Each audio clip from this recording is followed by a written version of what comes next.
Waalaikumsalam warahmatullahi wabarakatuh. Selamat pagi semuanya. Yang terhormat Bapak Muhammad Khalil MPD selaku dosen mata kuliah genetika yang berhalangan hadir pada hari ini serta teman-teman yang saya sayangi. Nah, saya di sini saya Ufratulur sebagai moderator dari kelompok 2 yang akan menjelaskan materi mereka mengenai proses replikasi DNA serta fungsi polimerase. Mereka berjumlah 2 orang, yaitu materi pertama yang akan dijelaskan oleh Dwi Nujayanti dan pemateri kedua yang akan dijelaskan oleh Elvina Yanti. Baik, untuk materi pertama langsung saja disampaikan oleh Dwi Nujayanti. Kepada Dwi Nujayanti dipersilakan.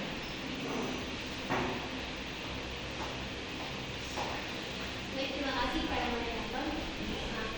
Rekan saya di sini ada replikasi DNA. Nah, replikasi DNA itu adalah suatu proses perbanyakan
merupakan proses penggandaan DNA. Proses replikasi DNA ini sangat penting dalam tahapan perkembangbiakan sel atau pembelahan sel.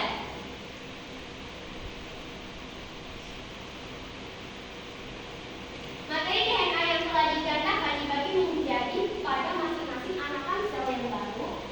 Struktur DNA terdiri dari double helix dengan 2 rantai untayan yang saling berpasangan, yaitu adenin berpasangan dengan timin dan guanin berpasangan dengan sitosin.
enzim primase yaitu enzim yang mengkatalisis sintesis primer untuk memulai replikasi DNA. Yang kelima, enzim pembuka ikatan untaian DNA hidup yaitu enzim helikase dan enzim lain yang membantu proses tersebut yaitu disebut dengan enzim kirase. Jadi yang membantu proses enzim helikase itu enzim kirase. Kemudian molekul protein yang menstabilkan untaian DNA yang sudah terbuka yaitu protein SSB atau single strand binding protein. Yang terakhir ada enzim DNA ligase yaitu enzim yang berfungsi untuk menyumbang fragmen-fragmen DNA. Nah, jadi komponen-komponen penting dalam DNA ini tidak ada yang berbeda. Saya menuliskan. Baik, selanjutnya ada sintesis protein. Sintesis protein terbagi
tahapan, yaitu inisiasi, elongasi, dan translasi dan terminasi.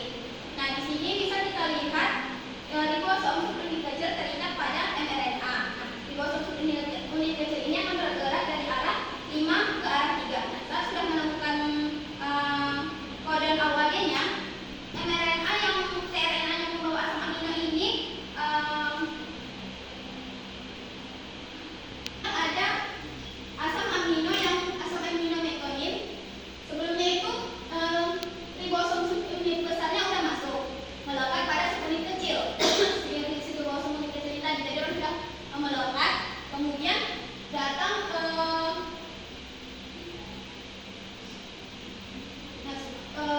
si transfer RNA ini membawa asam amino metionin ini. Metionin antikodon AUAC ini kan metionin AUAC nih akan melekat ke arah AUAG. Kemudian setelah tRNA bertemu dan terikat pada mRNA, ribosom yang besar datang dan berikatan bersama ribosom yang kecil tadi untuk melengkapi proses inisiasi ini tadi. Nah, setelah itu si ribosom unit besar ini punya 3 daerah.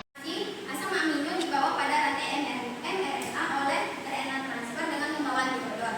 Nah, tadi kan ada yang tabel bulat itu. Nah, itu tabel triplet codon. Itu cara kita untuk menengok asam amino yang dibawa. Contohnya itu kayak tadi, jika mRNA kodonnya AUAG, maka asam amino yang terbentuk itu metionin. Kan ada nih datang kan asam amino. Ketika asam amino yang baru muncul, dia memasuki daerah A. Di daerah A, dan ikatan peptida akan terbentuk. Dua asam amino pada si daerah P ini. Ketika P ini masuk kan dia kegeser nih, jadi terbentuknya di daerah P.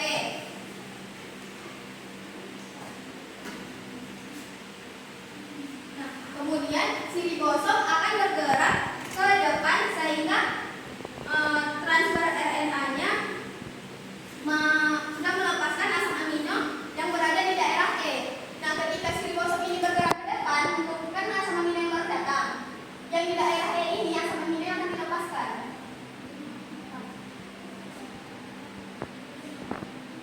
Siklus ini nanti asam amino baru datang yang di daerah E dilepaskan tuh berulang sampai masuk ke tahap terminasi.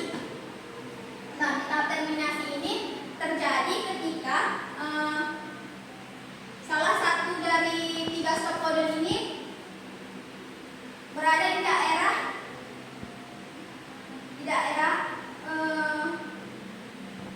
satu dari 3 stop codon berada di daerah A. Kodon ini dikenal dengan protein relikase faktor. Sebenarnya di sini nanti ada gambar protein relikase faktornya di mana tuh memasuki daerah stop codon. Cuma karena video kita tidak bisa putar di garis itu. Nah, relasi faktor yang memasuki daerah A ini otomatis polipeptida akan keluar dari si ribosom. Kemudian si ribosom ini nanti akan terlepas dan dia akan melakukan translasi yang baru. Begitulah seterusnya. Yang kita masuk ke DNA polimerase. Nah, DNA polimerase adalah pemanjangan DNA baru pada cabang replikasi dikatalis oleh enzim-enzim. Nah, DNA polimerase ini merupakan enzim penting dalam penggandaan DNA maupun perbaikan DNA. Nah, DNA polimerase ini pertama kali ditemukan oleh Arthur Cronberg pada tahun 1957.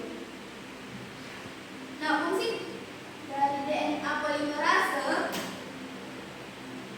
adalah untuk mensintesis DNA melalui proses replikasi, proses replikasi. Nah, ini merupakan salah satu proses penting untuk memelihara dan mentransfer informasi genetik dari satu generasi ke generasi lainnya atau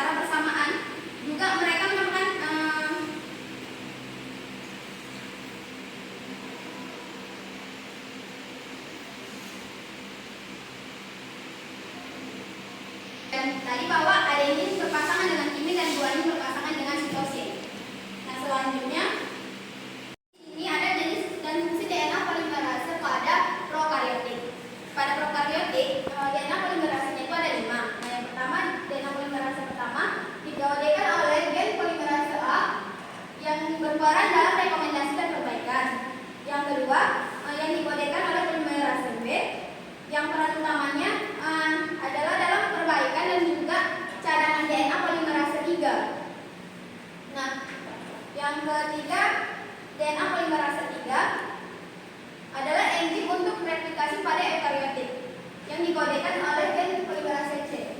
Nah,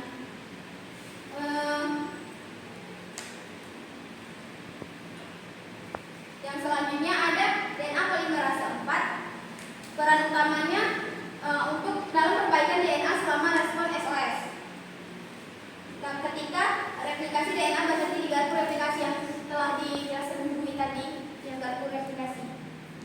Nah, selanjutnya DNA polimerase 5 yang terlibat dalam sintesis translasi selama respon SOS juga yang dalam perbaikan DNA. Nah, selanjutnya ada pada eukariotik. Nah, DNA polimerase itu tidak lambang itu yang pertama dibaca delta. Ini adalah enzim utama untuk replikasi pada eukariot. Ia memiliki aktivitas eksonukleas 3 dari 3 ke 5. Yang selanjutnya DNA polimerase alfa yang kedua. Fungsi utama DNA polimerase ini adalah untuk mensintesis primer. Selanjutnya ada DNA polimerase epsilon, di mana fungsi utamanya untuk perbaikan DNA juga yang menghilangkan primer untuk fragmen Okazaki dari leading strand. Selanjutnya DNA polimerase 4. Ini adalah enzim replikasi untuk DNA mitokondria. Nah, selanjutnya kita memasuki cara kerja DNA polimerase. Nah, kita kan sudah mengetahui susunan basa nitrogen itu kan bersifat antiparalel atau berlawanan, yaitu dari ujung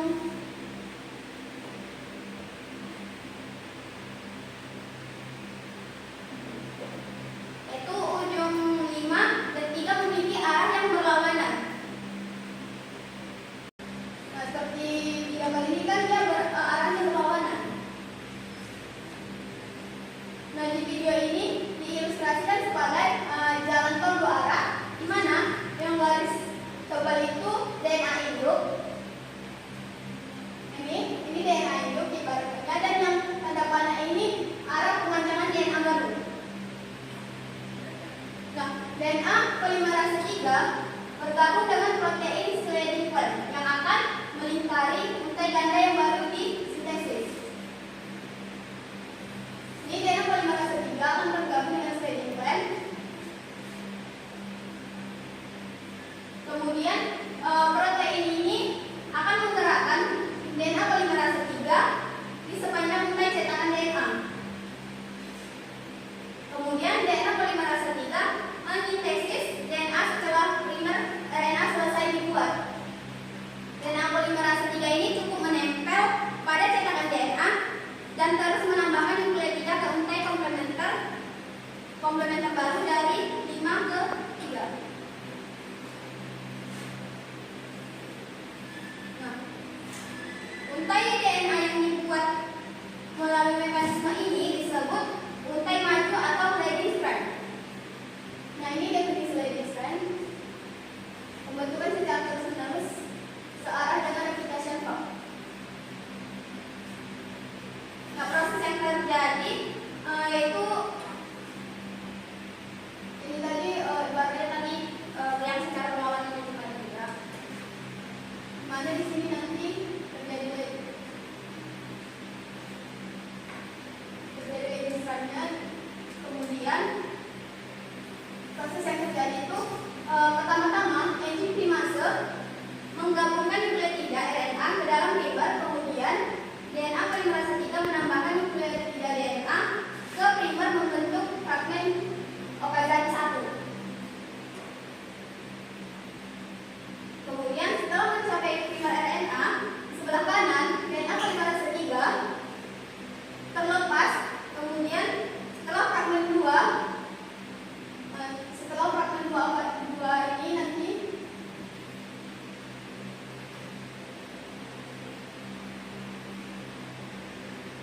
mendapatkan primer DNA polimerase menambahkan nukleotida DNA hingga mencapai fragmen 1.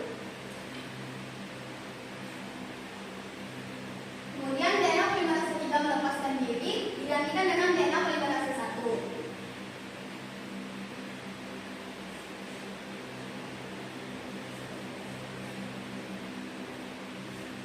Nah, di sini kan dalam ini ada nih yang putus nggak menyatu. Nah, si DNA polimerase 1 ini dia nggak bisa memperbaiki sendiri, dia membutuhkan bantuan dari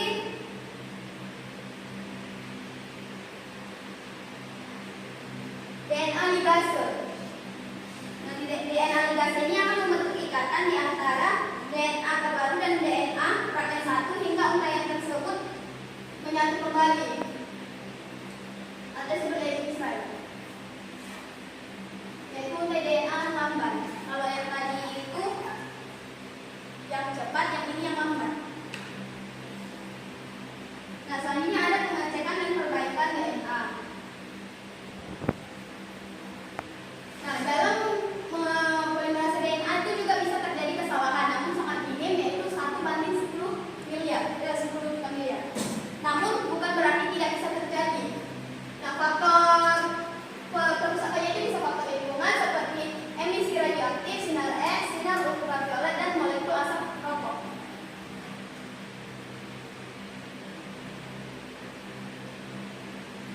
Kemudian bisa dari faktor kimiawi dan kesalahan replikasi.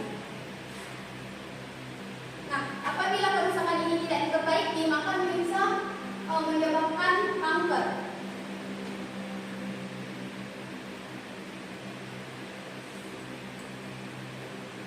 Nah, sebenarnya sebagian besar dari sistem seluler dapat memperbaiki kerusakan DNA dengan dibantu enzim, salah satunya itu enzim nuklease yang dapat memotong kerusakan DNA.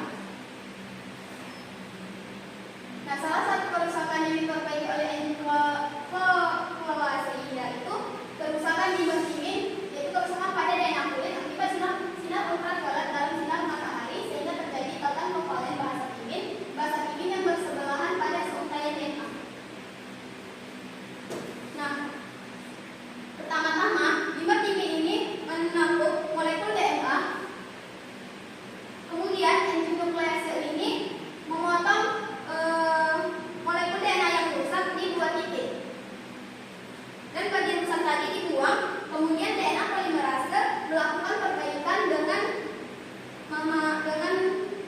mengisi nukleotida yang hilang, kemudian DNA ligase menyegel DNA ujung bebas ini. Kan DNA ligase tadi kan ada juga tuh yang waktu nggak menyatu, kan dia juga yang melulit. Nah, di sini dia juga sehingga menjadi utuh kembali.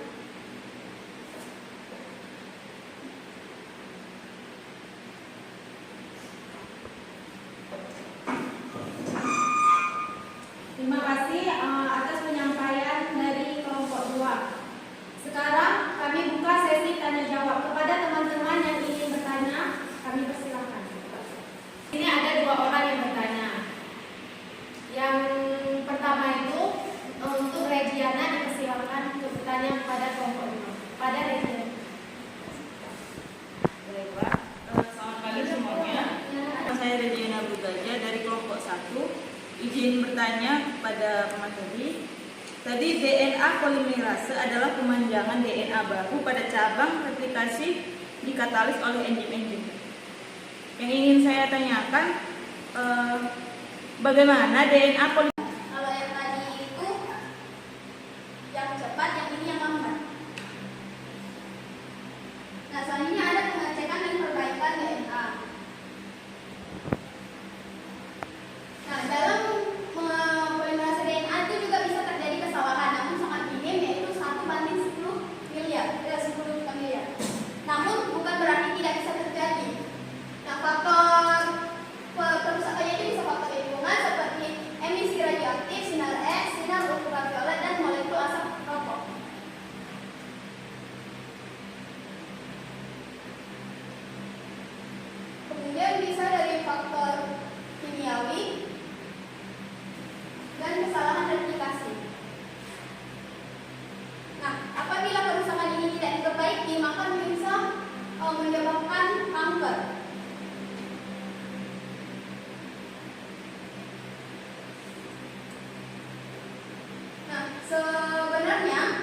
sebagian besar dari sistem seluler dapat memperbaiki kerusakan DNA dengan dibantu enzim, salah satunya itu enzim nuklease yang dapat memotong kerusakan DNA.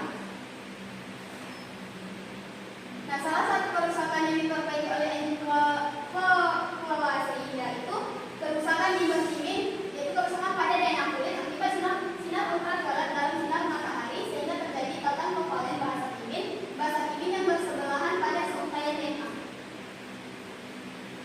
Nah, pertama-tama limbah timin ini menampung molekul DNA. Kemudian enzim nuklease ini memotong molekul DNA yang rusak di 2 titik. Dan bagian rusak tadi dibuang, kemudian DNA polimerase melakukan perbaikan dengan mengisi nukleotida yang hilang, kemudian DNA ligase menyegel DNA ujung bebas ini. Kan DNA ligase tadi kan ada juga tuh yang waktu nggak menyatu kan dia juga yang berkulit. Nah di sini dia juga sehingga menjadi utuh kembali.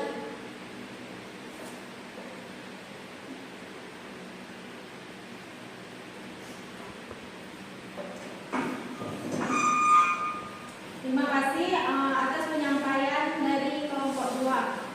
Sekarang kami buka sesi tanya jawab kepada teman-teman yang ingin bertanya. Kami persilakan. Ini ada 2 orang yang bertanya. Yang pertama itu untuk Regiana, dipersilakan untuk bertanya kepada kelompok 5. Pada Regiana. Baiklah, selamat pagi semuanya.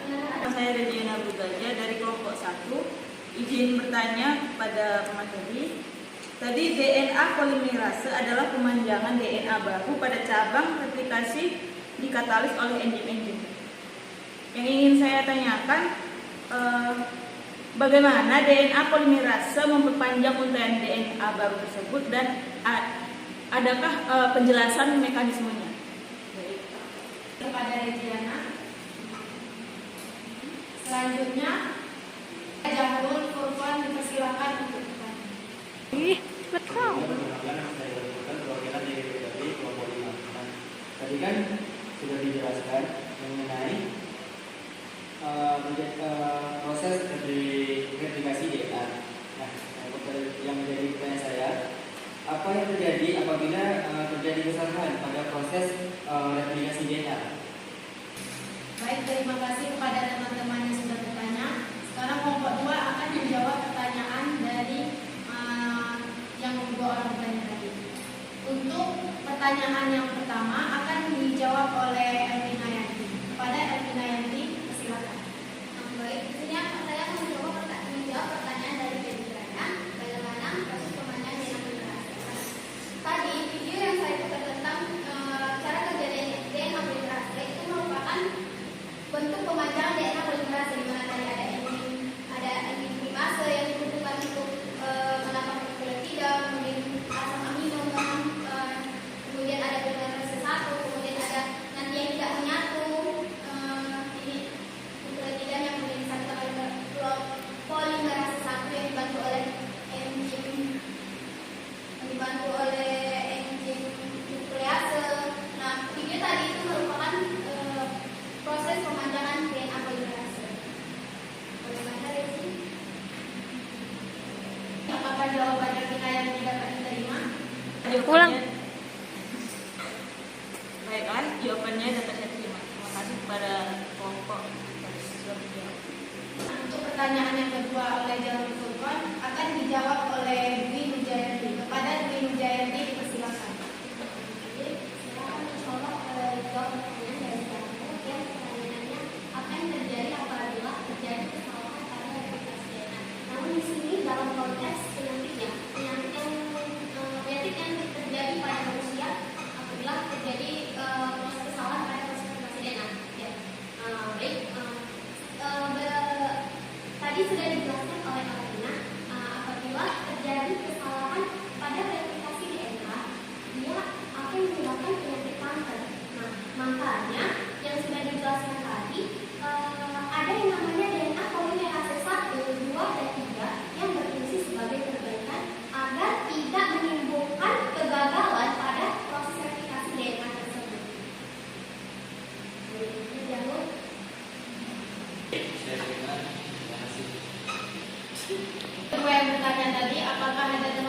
lain yang ingin bertanya? Kalau tidak ada, saya sebagai moderator dan kelompok 2 yang telah menjelaskan tentang proses replikasi DNA serta fungsinya tadi, serta fungsi polimerasenya tadi. Kemudian saya tutup dengan wabillahi taufiq wal hidayah. Wassalamualaikum warahmatullahi wabarakatuh. Waalaikumsalam warahmatullahi wabarakatuh.